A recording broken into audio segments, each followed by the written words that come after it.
Straight ahead on 12 News, Ebola fears bite into the bottom line. It's declined drastically. What a Brooklyn Park restaurant is doing to serve up better understanding. Then, have you had your child's vision checked? The issue that could have you seeing things a little differently. But first, a big blow to Minnesota's health insurance exchange. What a Golden Valley company's decision to drop out means for MNsure. 12 News starts right now.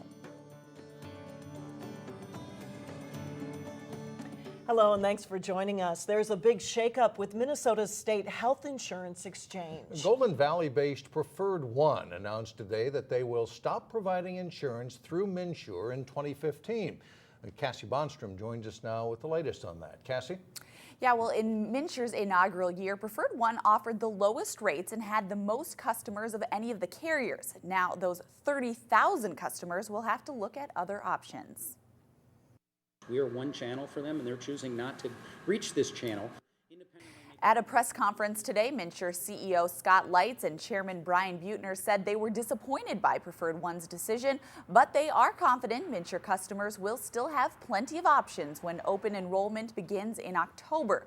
What we still don't know is why PreferredOne has backed out. In a letter to MNsure, PreferredOne's president and CEO said simply that participating in the program was simply not sustainable. All of the carriers who come to MNsure independently make their own business decision as to what to offer and how it works for them from an economic basis. And like Scott said, you ought to talk to PreferredOne to find out what was behind their decisions, but certainly it's a business decision for them. PreferredOne did not return our calls for further clarification. And now keep in mind, state law says that consumers currently enrolled have a right to renew their existing coverage for 2015. However, there is no guarantee it would be at the same cost. MNsure says they will be in contact with all of their PreferredOne customers in early October. And so far, Mike and Alex, MNsure says they have received no indication from the 4 other major carriers that they are reconsidering. All right, thank you. Big changes for a lot of people there. And the fallout continues from the Adrian Peterson alleged child abuse controversy. Golden Valley-based General Mills has now pulled its sponsorship of the Vikings running back. Peterson was used to promote Wheaties cereal. General Mills joins Radisson Hotels in pulling sponsorship of Peterson and the Vikings team. A Brooklyn Park restaurant owner says the Ebola virus is hurting business. Reporter Sonia Goins shows us how they are dishing up food as well as knowledge. I love cooking. I love when somebody new comes in that hasn't really tried African food. Kalita Wisnat is passionate about her cooking. We focus on Liberian food because we are a Liberian restaurant. She's the owner of Mama T's in Brooklyn Park. We do a lot of greens here, and spinach is a really good green. But lately, the only green she's seeing is in her cooking pot. They're calling saying, I'm not going to be coming in for a while to eat until until this virus is taken care of, because I don't know if I'm going to catch anything when I come to your restaurant. Now, Mama T's says they've lost more than half of their American customers since August, when the Ebola virus first came to the forefront. She says if things don't turn around soon, she's going to have to close up shop. I don't have any issues with my African descent customers, just my Americans, my white Americans, my black Americans. She says the slowdown is really cutting into her bottom line. It's declined drastically. I was making anywhere from $300 to $500 in a day, and now I'm seeing numbers like $59. Kalita says customers don't need to worry. She's not serving up so-called bush meat, which has been linked to the Ebola virus. I'm not getting bush meat.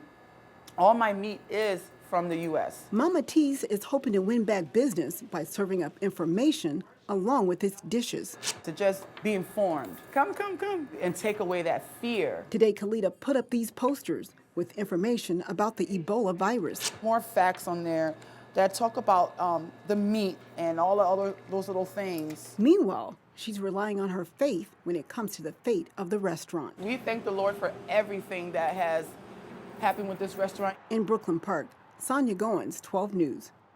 The Minnesota Department of Health says Ebola is not spread through food, water, or air. Brooklyn Park City inspectors also routinely conduct inspections to make sure food is obtained from an approved source.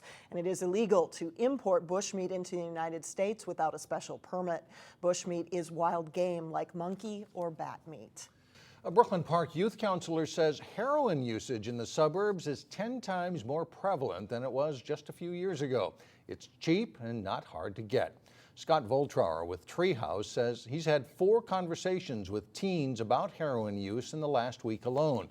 Treehouse helps at-risk teens deal with tough issues, including substance abuse. Voltrauer says kids are overlooking the dangers of the drug. When I was a kid growing up in Chicago, heroin was the bad word. It was the end of the line. You were afraid of it. I hung out with people, I'd drink all day, I'd smoke all night, and I'd drop pills, but I'd never touch heroin. That was kind of the legacy of lots of people. And that kind of street sense, self-awareness doesn't exist anymore. On Thursday, the Plymouth Police Department and the Sheriff's Office are holding a heroin town hall meeting. And it'll be held at the Plymouth Creek Center starting Thursday at 6:30.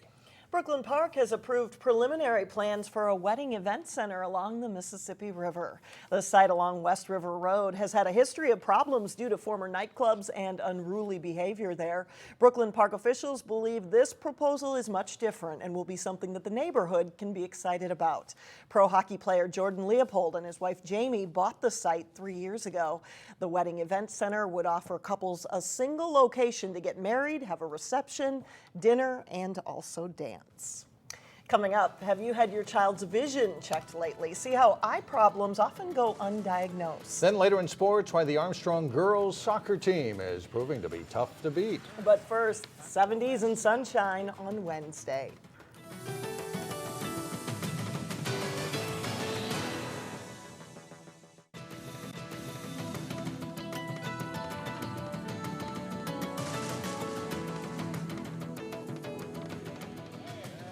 Calling it a great asset to the city, Brooklyn Center Mayor Tim Wilson helped cut the ribbon to celebrate the opening of a new medical clinic. North Memorial opened a clinic on Xerxes Avenue, a half-mile away from its former Brooklyn Boulevard location. The clinic has been part of Brooklyn Center since 1960. This clinic alone is expanding. It's growing bigger. There's more resources. And it's very nice to see that businesses and entities in Brooklyn Center have that kind of trust and faith in Brooklyn Center. The mayor sees the clinic as a reinvestment in Brooklyn Center, also mentioning 10 new businesses opening soon across the street at Shingle Creek Crossing. An undiagnosed vision problem could interfere with a student's academic success. That's why experts are recommending that children get comprehensive eye exams rather than a simple vision screening. In today's Health Check report, Delane Cleveland has more on what parents should know about eye exams. So go ahead and just do book checkup. Reading is one of the fundamental skills required of students to do well in school. I got Fly Guide. It's like a graphic novel, but longer. But first, Drafts. children need to be able to see the words and numbers in front of them. If our vision isn't working to the full potential, then the child isn't able to achieve to their full potential in school, socially, academically, or even athletically. Dr. Tina McCarty is an optometrist with the Eye Care Center in Maple Grove. This is 1. This is 2. She says vision screenings a child might get at school can provide parents with a false sense of security. This is 5.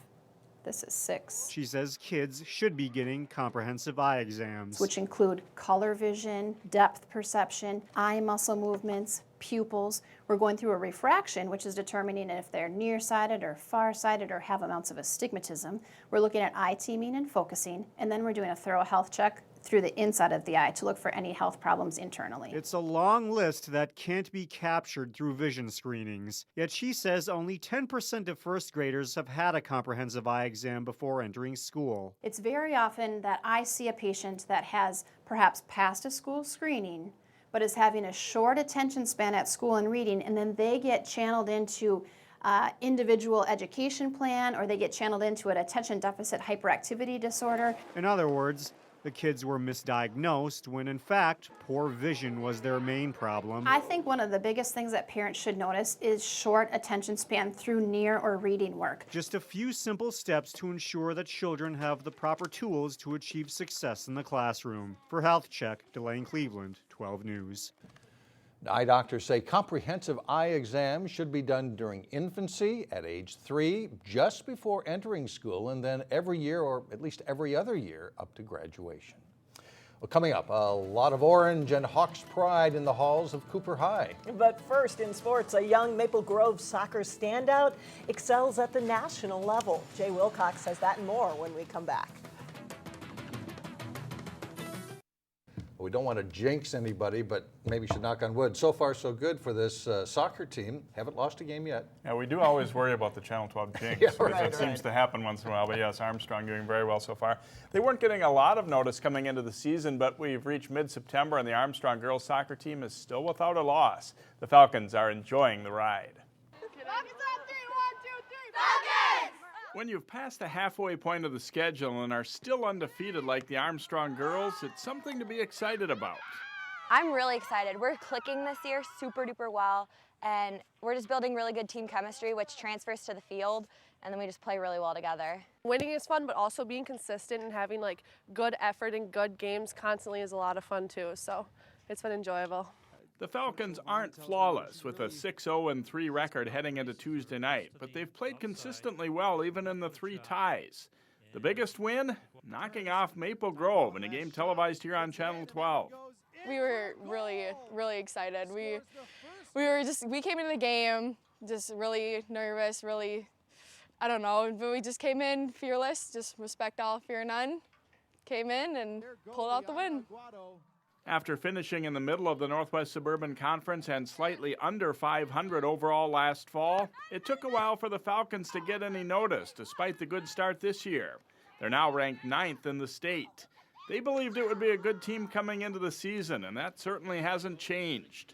It is a surprise sometimes, but it's like not surprising when you look at like the group of girls we have and just how we play and the talent. So when you look at it, no, like we're a talented group, so we're excited about it. We just keep moving forward and just keep working toward that goal we set at the beginning of the season, which is state, and hopefully we can get there. It'd be the first time since '07, I believe, for Armstrong, so that would be fantastic. But to get to state, it's a lot of skill and a lot of luck.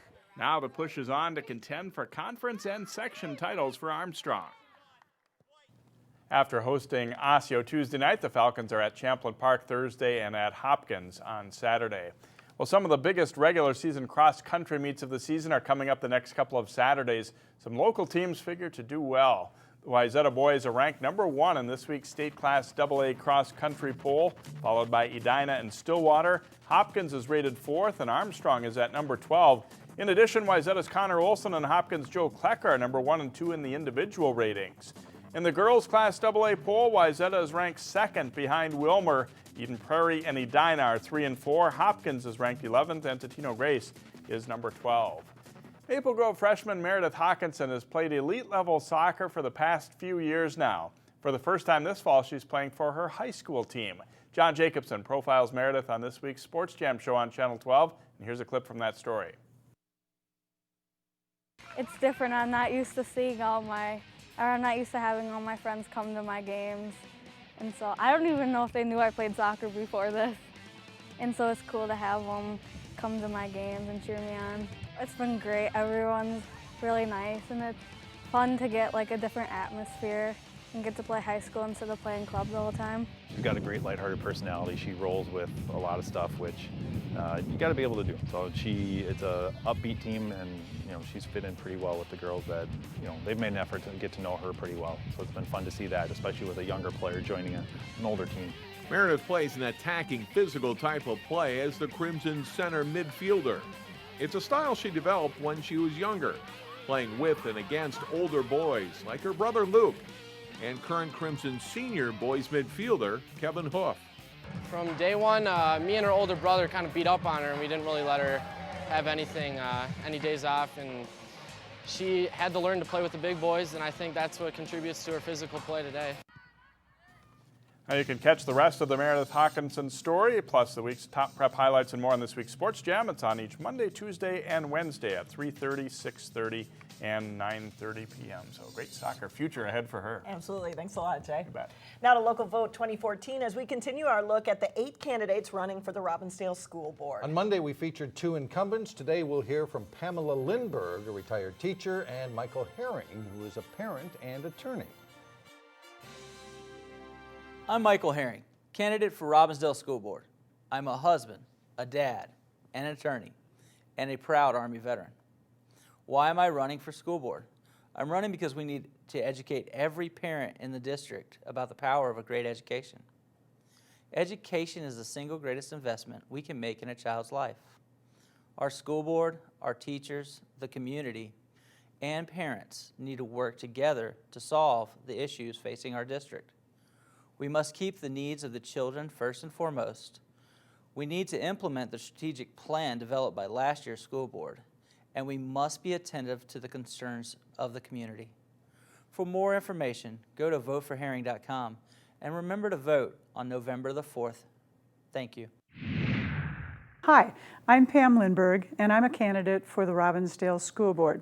Having been a lifelong educator, I want to give back to students by serving as an advocate for them on the local school board. It's a great way for me to become active in my community. I am passionate about ensuring that every child is afforded the opportunity of a quality education. I understand public education, the details of school finance, special services, school management. I feel I offer a valuable educator's perspective to the school board, our district parents, and for our students. I'm not a politician. I just want to serve my community and be part of making Robbinsdale Public Schools the best they can be. Still ahead, a big week at Cooper High School. The school marks 50 years with a crown-worthy celebration. And finally, royalty was crowned today, but this year's coronation at an area high school has extra significance. The Cooper High School Homecoming King and Queen were named as the high school celebrates its 50th anniversary. The student body has changed since the school first opened its doors back in 1964, but Cooper pride is alive among this next generation of Hawks. There's a passion and a fire within this building of loving what we do to impact our future, which are the students that you see behind me. They are the ones that are going to go on to that next generation that are going to make a difference in the world. The homecoming game versus Chanhassen is expected to draw a big crowd of alums Saturday afternoon, and you can catch that game live here on Channel 12. The Golden Anniversary celebrations continue throughout the month. That does it for us. All right, we'll see you again tomorrow starting at 4.